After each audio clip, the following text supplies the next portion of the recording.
আমি পলিটিক্যাল বক্তব্য রাখবো না। সরকারের সাপোর্ট ছাড়া হতে পারে। প্রাক্তন মুখ্যমন্ত্রী মমতা বন্দ্যোপাধ্যায়ের সাপোর্ট ছাড়া এটা হতে পারে।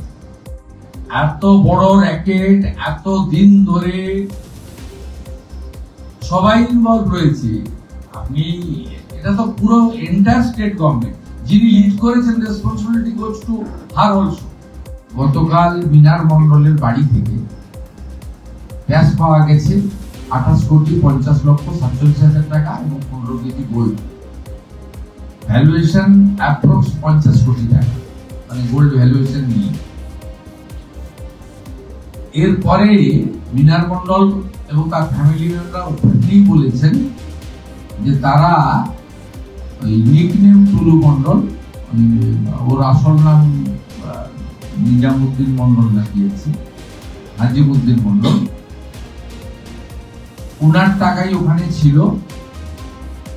তাতে আমরা পুলিশকে ইনস্ট্রাকশন দিয়েছিলাম যে ওনাকে খুঁজে বের করতে হবে, এবং আমরা প্রাইমারি যেটা জেনেছি আউট অফ কান্ট্রি রয়েছে, মানে 4 তারিখে পরিবর্তনের পরেই হয়তো সরে পড়েছেন, হতে পারে, সেটা পুলিশ থেকে ইনভেস্টিগেশন পার্টে আছে।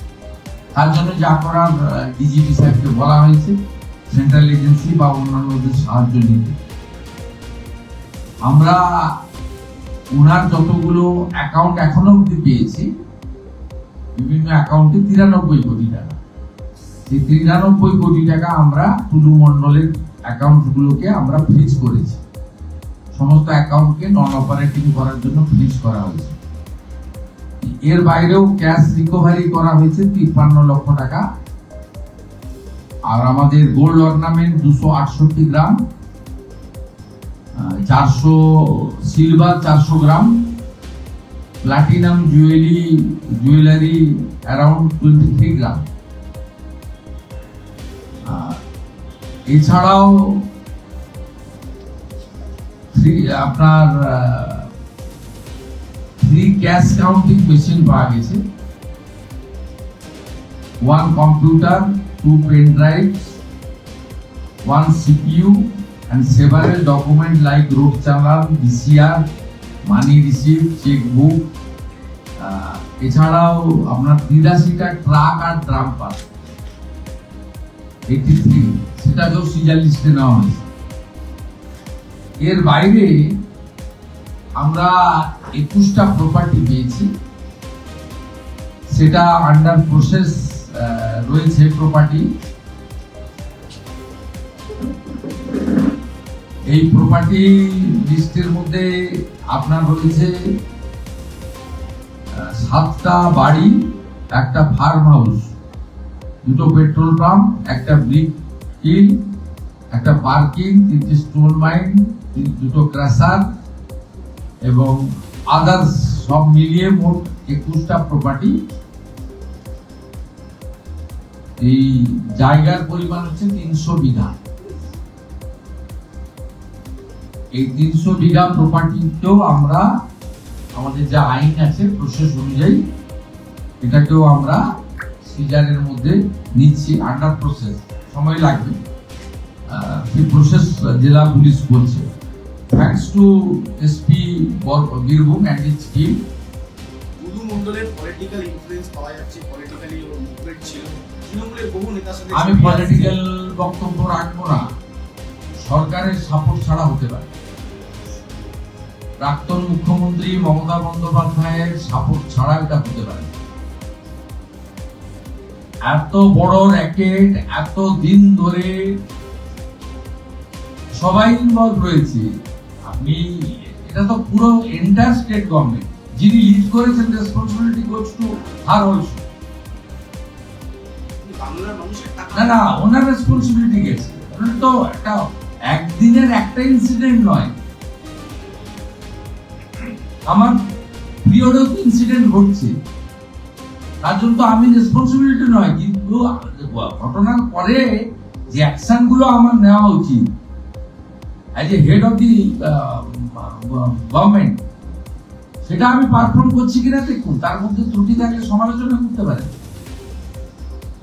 কিন্তু একটা অর্গানাইজ বছরের পর বছর রেভিনিউ ফাঁকি দিচ্ছে। 243টা গাড়ি তো একদিনে কেনা যায় না। অডি বিএমডব্লিউ কেনা হচ্ছে, লুকিয়ে পকেটের মধ্যে রাখা যায় না। 300 বিঘা প্রপার্টি, 7টা বড় বাড়ি, ফার্ম হাউস একদিনে করা যায় না।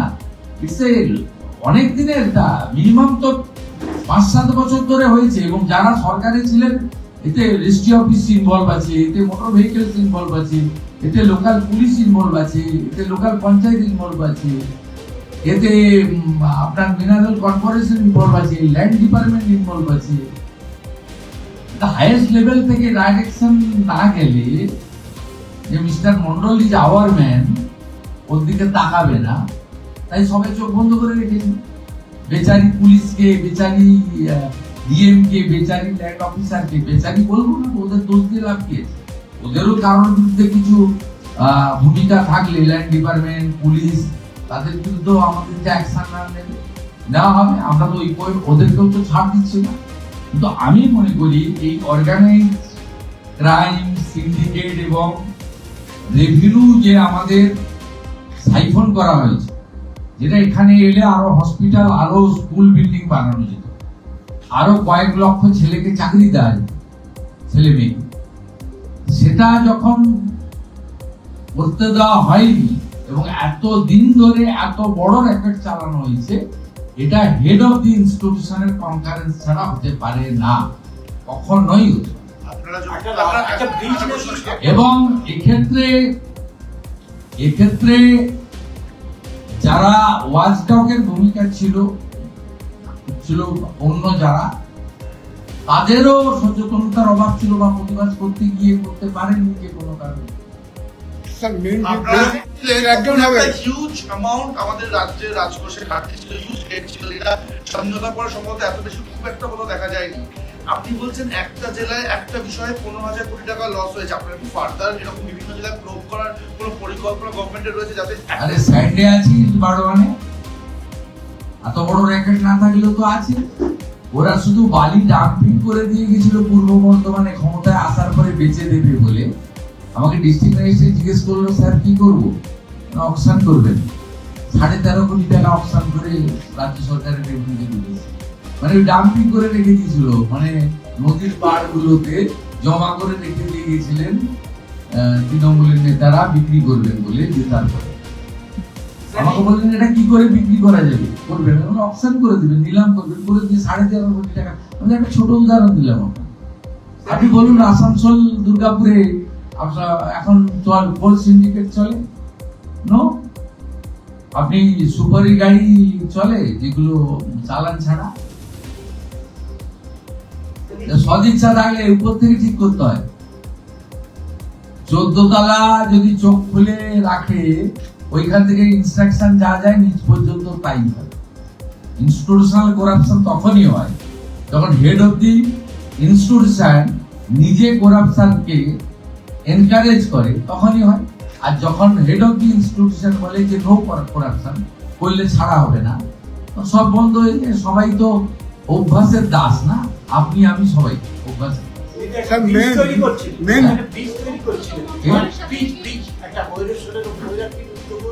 ওটা তো অন্য ইস্যু, ওটা নিয়ে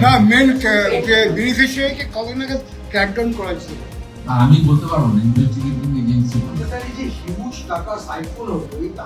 আপনাকে তো আমি বলছি, আপনি তো রেজাল্ট পেতে শুরু করেছেন। এইরকম ক্র্যাকডাউন তো আপনারা দেখেছেন, ইডি সাধারণত করে, সিবিআই করে। হ্যাঁ, তারা ভেরি কম্পিটেন্ট ইন্টারন্যাশনাল অর্গানাইজেশন। কিন্তু বেঙ্গল পুলিশ তো এই ধরনের ক্র্যাকডাউন কবে করেছে মনে আছে আপনার? আপনি ভেরি সিনিয়র জার্নালিস্ট, মনে আছে? স্মরণে আছে কখনো? টাকাটার কি কোনো হদিশ? এই যে ঘুষ টাকা সরকারি কোষাগারে এলো না, পেয়ে গেছি তো 93 কোটি টাকা, সঙ্গে 50 কোটি 150 কোটি টাকা তো হাতে এসে গেছে। এই যে 1000 কোটি টাকা মিস করছি বললাম আমরা, এটা ইনভেস্টিগেটিং এজেন্সি বলবে বিদেশে পাঠিয়েছে কিনা।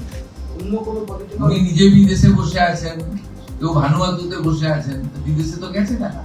অনেকে বিদেশে যেতে চাইছেন চিকিৎসার নামে, আপনি তো যেতে চাইছেন না। এটা কি শুধু আপনি তো চশমা পড়েছেন, আপনার পাওয়ার চশমা আছে, আপনার তো এখানেই চোখ দেখাচ্ছেন। বলছি এটা কি শুধু একটি জেলার ছবি না বাকি জেলাতে একই অবস্থা? এটা কি শুধু একটা জেলার ছবি? আমরা বন্ধ করেছি, ক্র্যাকডাউন করেছি। আমাকে অর্থ সচিব বলেছে যে 12% রেভিনিউ গত বছরের থেকে এবছর বেড়েছে। মাত্র 10 সপ্তাহের সরকার, 11 সপ্তাহে চলছে। আপনি যখন দেখবেন এই ফাইন্যান্সিয়াল ইয়ার এন্ড হবে, আমার বিশ্বাস 20% অ্যাডিশনাল রেভিনিউ রাজ্য সরকার আর্ন করবে। আমাদের ভিডিও ভালো লাগলে লাইক এবং শেয়ার করুন। কমেন্ট সেকশনে গিয়ে জানান আপনাদের মতামত। আরও ভিডিও পেতে আমাদের চ্যানেল সাবস্ক্রাইব করুন এবং প্রতি মুহূর্তে খবরের আপডেট পেতে প্রেস করুন বেল আইকন।